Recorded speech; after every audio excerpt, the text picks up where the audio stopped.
One of the things that you've talked about publicly in the past has been this idea of recreating the Library of Alexandria.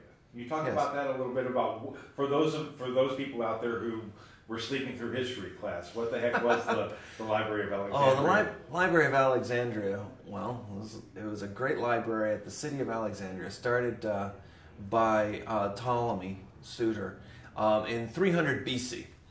And they had this idea that you could go and build a library that has all the books of all the peoples of the world.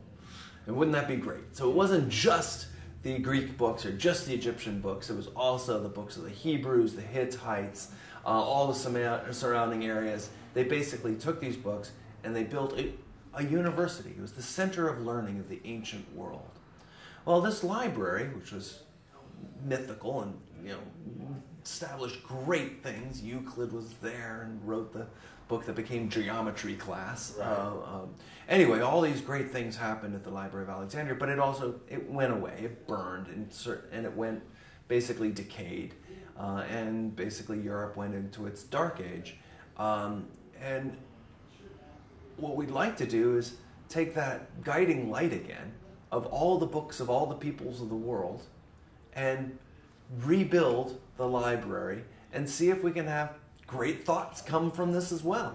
And I think the internet and the web is getting there, but a lot of things aren't on the net yet. So the idea is to digitize the old stuff, go and make permanent the creative works that people are making in this born digital world, and one-up the Greeks and the Egyptians at Alexandria. Not just make it so that there is one place that all this stuff is there, but to offer it out again so that if you're a smart kid in the middle of rural Uganda and you're interested in math, you can go and get to the great math books or the lectures that are going on, here and there, that you have, all you need is curiosity to find your way to great works, no matter where they are.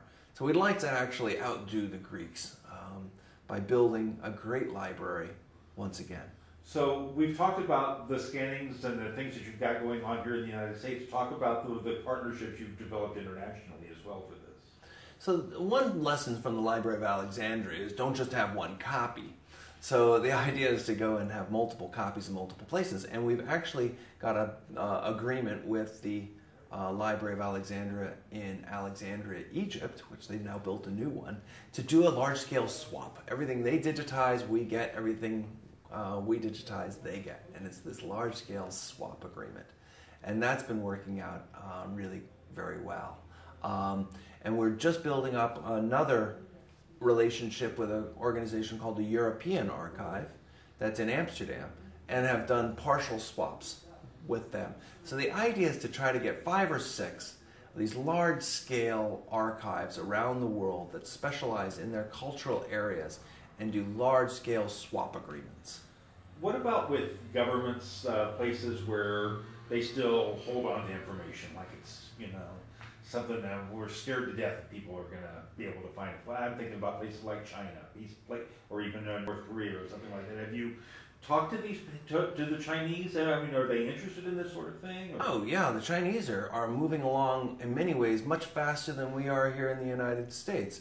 In most of these cultures there seems to be something that's verboten, right? Whether it's complaining about the prime minister or child porn in this country, or right now kind of anything having to do with Muslims.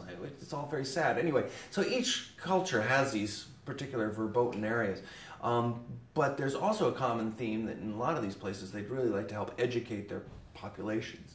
So the Chinese have digitized 1 million books, and are making those available through their university system, and with rights cleared and properly done, sort of so not as a pirate thing. And they're really interested in using this internet technology to help educate their people. India as well. And I think actually we'll see those countries leapfrog other countries like this one, which tends to spend so much time and effort based on Hollywood lobbyists going and screwing down every rights issues and suing children and sort of the stuff that's going on in this country. We're not seeing that in those countries because they actually want to educate their population to be knowledgeable. And so I actually have great hope in a lot of those other countries.